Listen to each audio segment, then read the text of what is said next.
Salam qadırdan iyilleşler. Salam mähriban imandaky doganlar. Doğruluk yolu gepleşimede hoş geldiniz. Bu gepleşimede hem sizin bilen mukaddis ýazgylardan Resul Pawlusyň Rimlere hatyny öwrenmege dowam ederiz.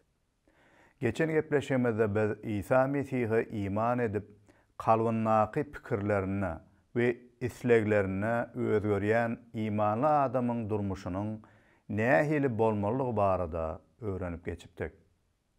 Rimlere hatyň 12-nji babyndan soňky 16-njy babynyň içinde Resul Pawlus bize Mesihe olan imanymyzyň esasyna nähili özümizde alyp barmamyzyň praktiki, tejribede ýollary barada öwredýär.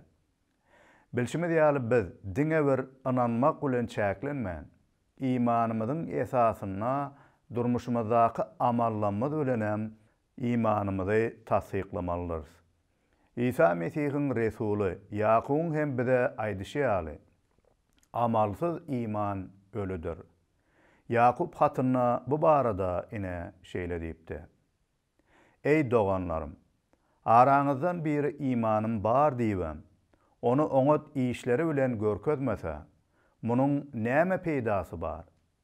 Beýle iman onu halas edip bilermi? İman bawatda hem şeýledir. Eger iş ýüzünde görkezilmese, ol öz-özünden ölüdür.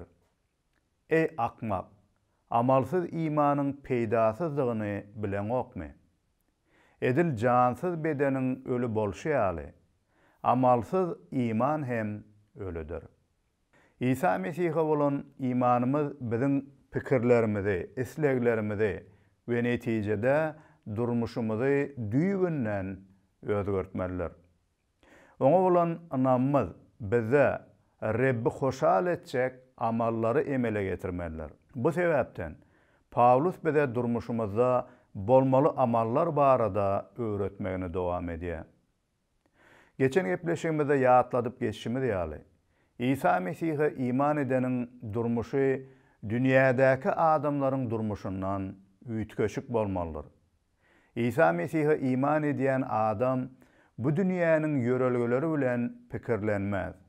Dünýäniň ýörelgeleri bilen hem hereket edip ýaşamaz.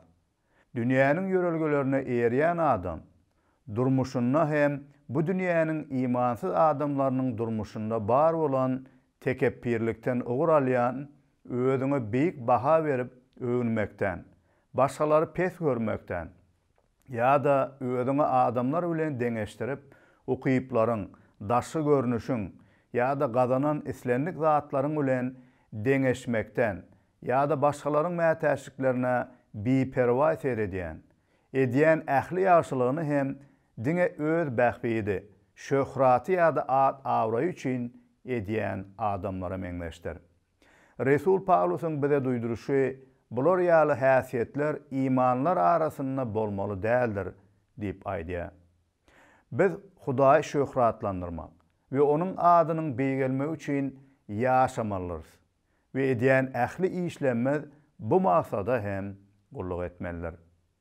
Bu gepleşimizde öwrenjek hakykatlamada ýakynan ünüs berip, olary bütün kalbymyz bilen kabul edip, imanymyzyň amallaryna ösersiňiz diýip dileg edýärin.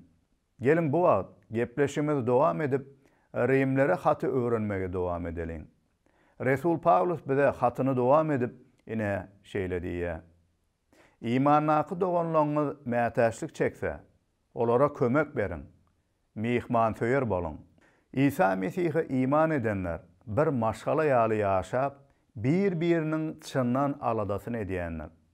Arasynda hakykatdan mätäşlik çekýänlere kömek edip, bar zatlaryndan paýlaşyp, bir-birine ýardam edýärler.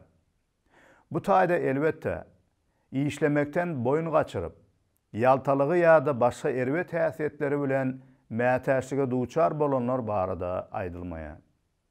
Ýalgylaryň başga ýerine her bir adam özü dähmet çekmeligi, ýaltalyk etmezlik we gazananlarymyzy dogry zatlara ulanmagyň wajypdygyny hem ýazgylar ünlep edýär. Emma hakykat ýüzünde mätäşlige dürli ýollar bilen duçar bolýan doganlarymyz hem bolup bilýär.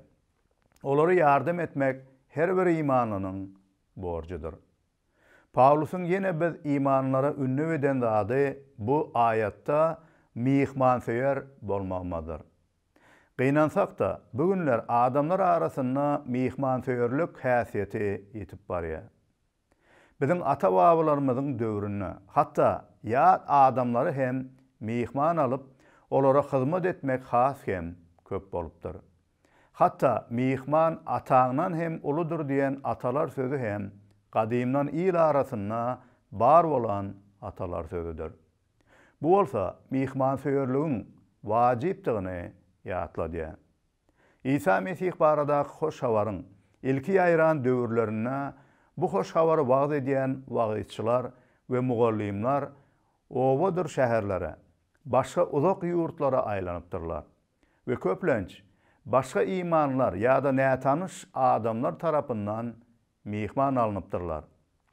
Ve olaryň hoş habar üçin mätäşlikleri başgalar tarapyndan doldurulupdyr. Mihmansöýerlik hakyky imanlynyň häsiýetlerinden biridir. Gadim zamanlarda ýaşap geçen bir Hudaýa inanmaklyga degişli dinlerde hem iman atasy hasaplanýan Abraham peýgamberiň mysaly hemmelere hem bir erilmeli bolan mysallar. Abrahamyň nätanış bolan 3 mihman alyş taryhy Tewratda beýan edilenler. Abraham olar üçin iň ýaş gölesini soýup nahar taýýarlandygyny we olar üçin çörek bişirdip olary mihman alandygy aýdylýar. Netijede Abraham peýgamber özüniň yaradan Hudaý bilen onuň iki gudratly periştesini mihman alandygyny soňunda öwrenýäris. Bu bolsa ajaýyp bir taryhdyr.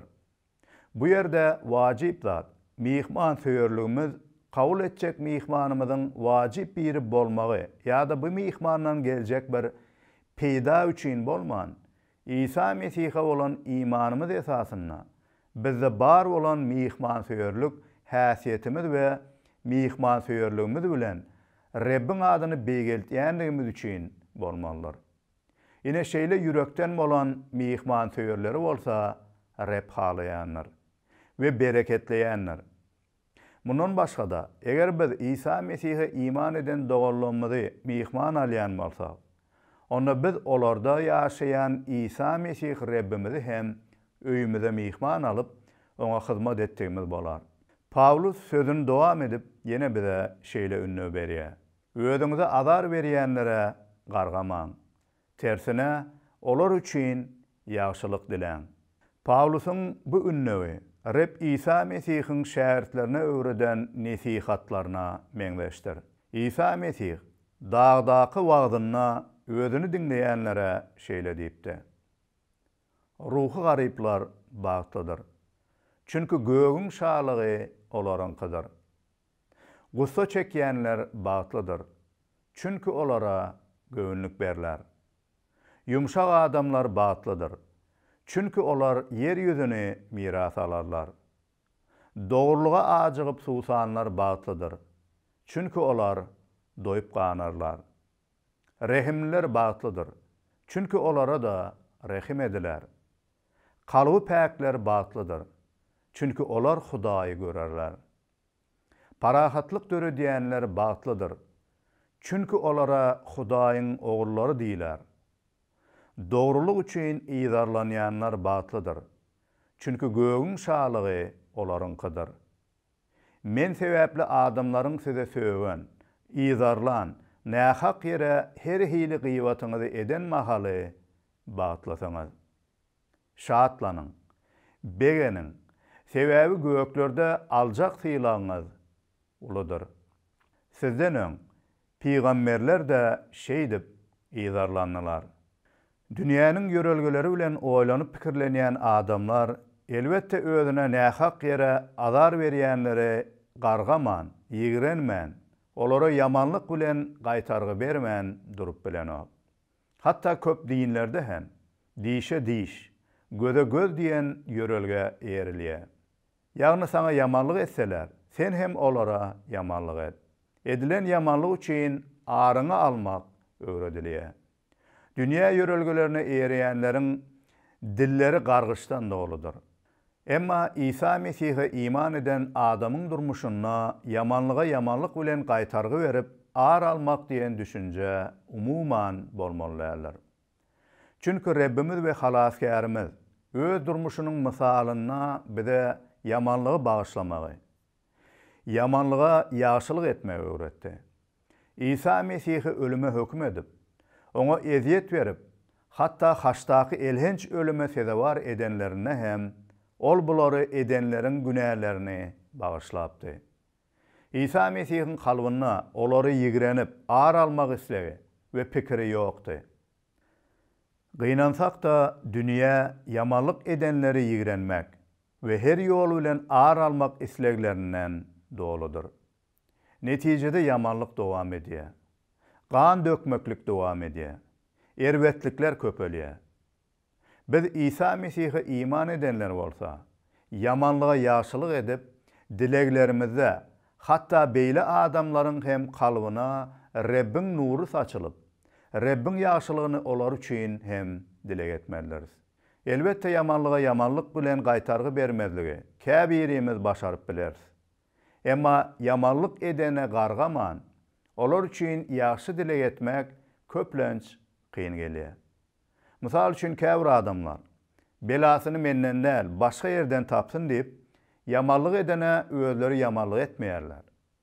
Emma şol bir hatarda yamanlygyna yamanlygy başga ýerden ýa-da başga bir ýerinden tapmagyny dileg edýärler. İsa Mesih'e iman eden adam bolsa, diňe bir yamanlyk edene yamanlyk bilen hereketine gaýtargy bermezligi çözmek bilen çäklenmän. Ýene de bir adam ileri gidip yamanlyk eden üçin ýaşy dilegde bolýar. Muny biz öz güýjümizde başaryp bilmäris. Diňe Reb İsa'nın pikirleri ýaly oýlanyp, onun bizim üçin eden merhemetine ve söýgüsine düşünmemizde bulary başaryp bileris.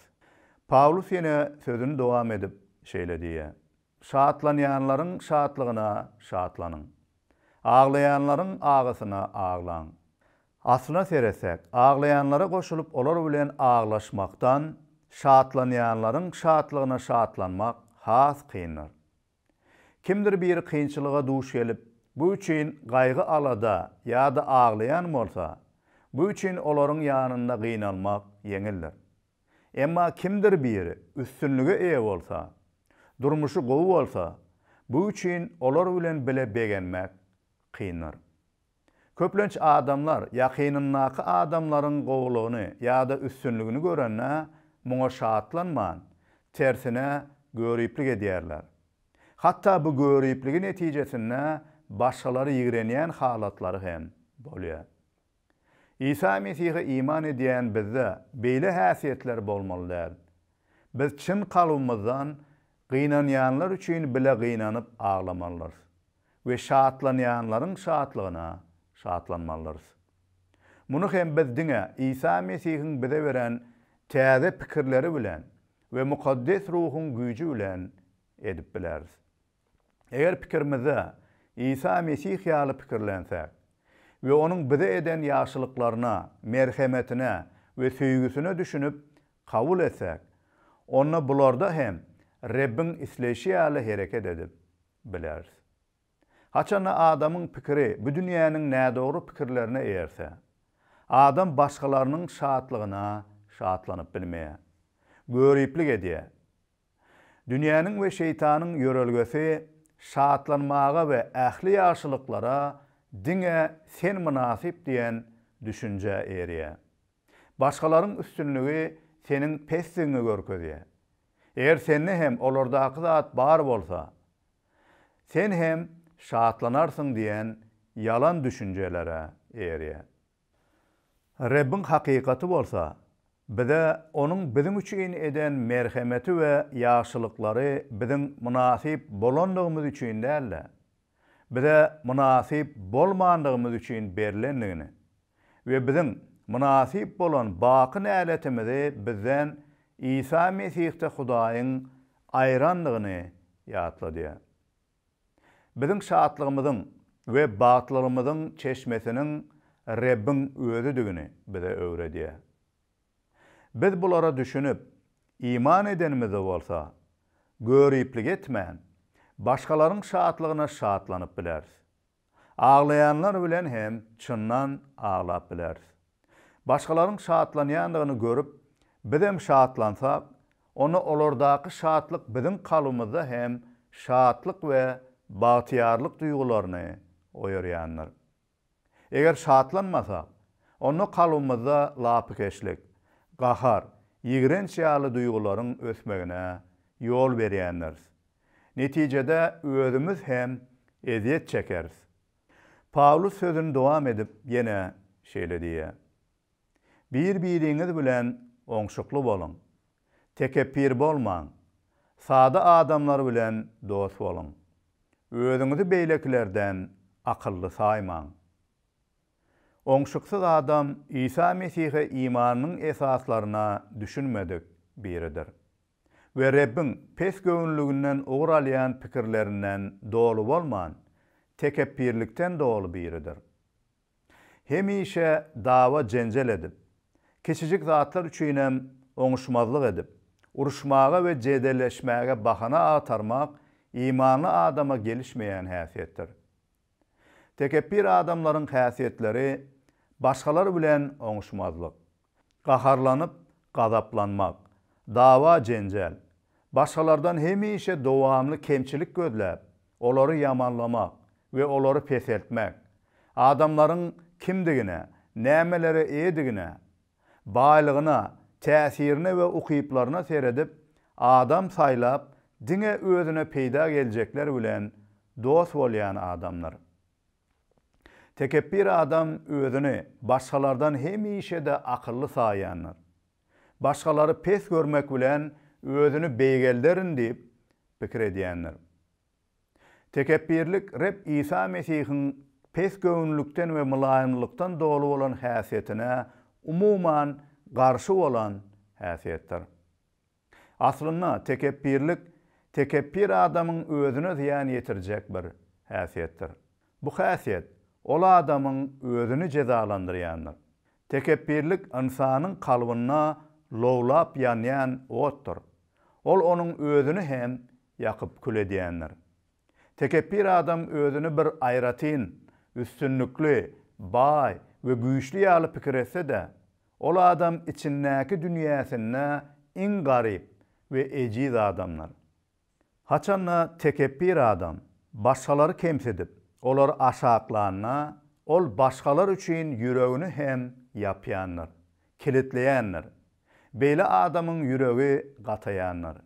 Netijede başgalar tarapyndan özüne geljek bereketleri we ruhlandyrmalary hem kesýänler. Ruhuny we janyna garyplykda galýanlar.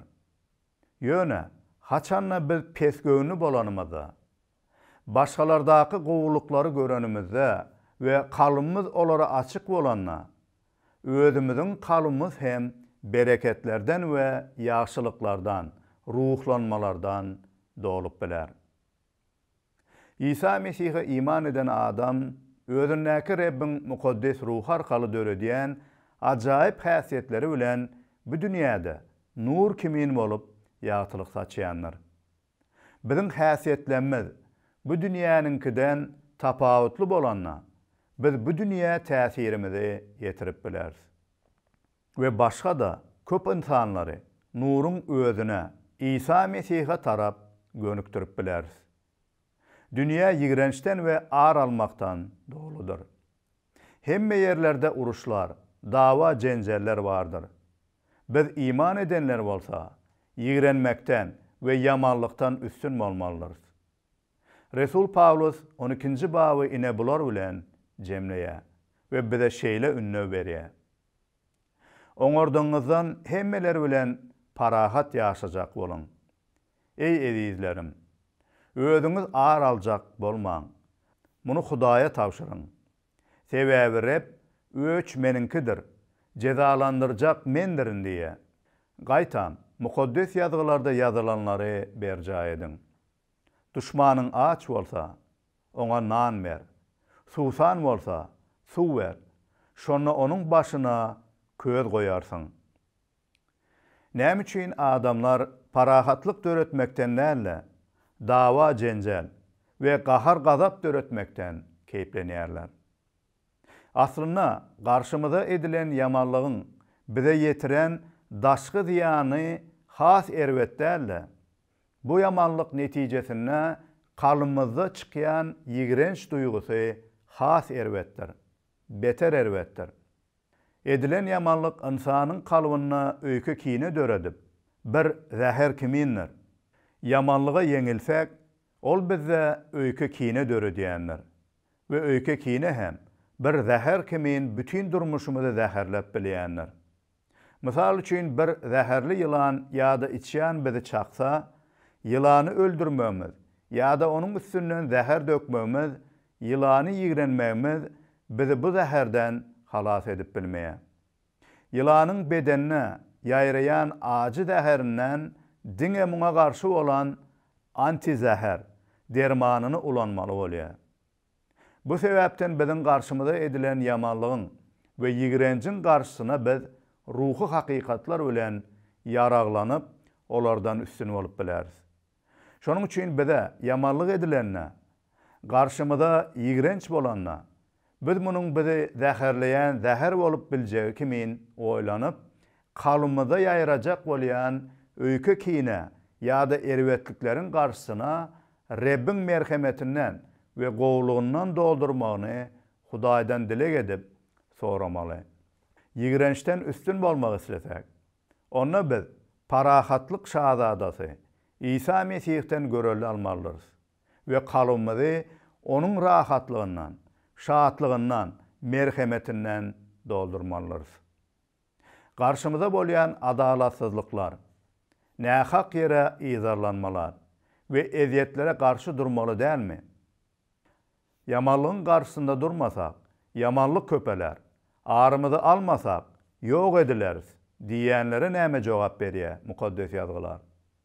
İsa Mesih'e iman eden hükmünde käbir adamlar umuman yamanlyga hiç hili karşılık görkezmedligi kabul edip, öldürülseler de ýa-da zorluk görseler de karşılık görkezmedligi saýlaýarlar. Başgalar bolsa, yamanlyga karşı jemgyýetdäki belli bir kada kanun esasyna karşılık görkezmegi ýa-da özlerine ýa-da ýakynlaryna geljek elhenç bir yamanlykdan özlerine bar olan yarag bilen goranmagy saýlaýarlar. Elbetde, käbir halatlarda öz janyna ýa-da ýakynlaryna howp awananna, olary goramak maksady bilen yamanlyga garşy durmak nädogry hem däldir. Emma hiç haçan hem öj almak ýa-da ar almak islegi imanly adamyň durmuşyna bolmaly däldir. Yamanlyk edip yamanlygynda dowam edýän adamlar bardyr. Olaryň yamanlyklaryny käwagt hiç kim saklap hem bilmeýär. Bu ýagdaýda biz Hudaýyň adalatyndan hiç kimin gaçyp bilmejegini ýatlamalydyr.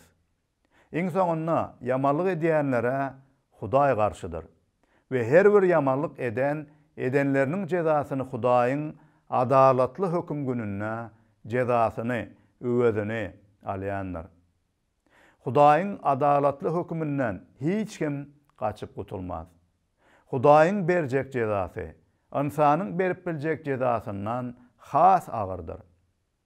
Bu sebäpden biz bu meselede hem Hudaýyň adalatyna we öç almagyň oňa degişlidigine rahatlanyp bileriz. Çünkü iň adalatly hökümi we adalatly jezany diňe Hudaý berip bilýändir. Ar almak isleýän adam özünü hem başgalary hem netijede yaralaýandyr. Eger bir adamna yamanlyk gaýtarmazlyk häsiýeti bolsa, ona dawa jenjel köpelmez we uzaga çekmez. Ar we öç almaklyk iki tarapy hem ýakyp ýandyrýan ot ýalydyr. Ar almak iki ýüzü hem keskir bolan gylyç kimindir. Ol ar almak isleýän adamyň özüni hem erwet ýaralaýandyr. Öýke kine saklamak, ar almak niýeti bilen ýaşaýan adam agyryny duýmak üçin topugy döwülen ayak bilen ýöreýän adamy meňleýär.